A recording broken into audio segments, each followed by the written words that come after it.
Terima kasih kerana sudi mengundang saya hari ini. Saya sangat gembira dapat menikmati dan menghayati budaya adat yang amat kaya.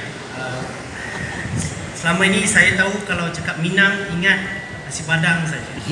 Tapi hari ini saya dapat pengetahuan, dapat mendalami lagi adat Minangkabau yang sangat kaya, falsafah-falsafah hidupnya yang nilainya sangat tinggi, tidak ternilai.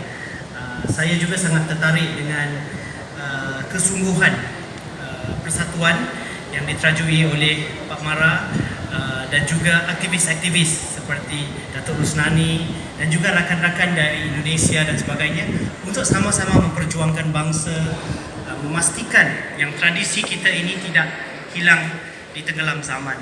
Saya rasa ini satu usaha yang sangat baik dan harus kita jaga. Inilah mutiara-mutiara daripada datuk nenek moyang kita, harus kita pelihara, harus kita semarakkan lagi. Ucapan saya ringkas pasal saya tahu semua orang nak tunggu makan nasi padang yang enak-enak dan juga nak tunggu buku buku dari Datuk Nani yang sangat baik. Saya akhiri dengan satu pepatah pepatah Minang. Saya punya Minang tak begitu perfect, saya baca harap-harap awak boleh kerti.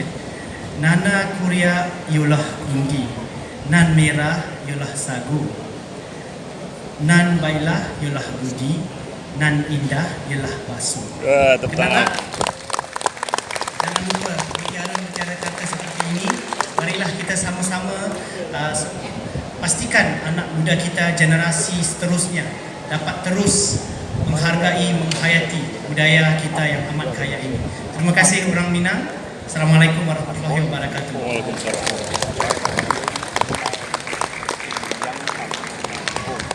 Terima kasih tetamu terhormat kita Encik Amrin Amil, Setiausaha Kanan.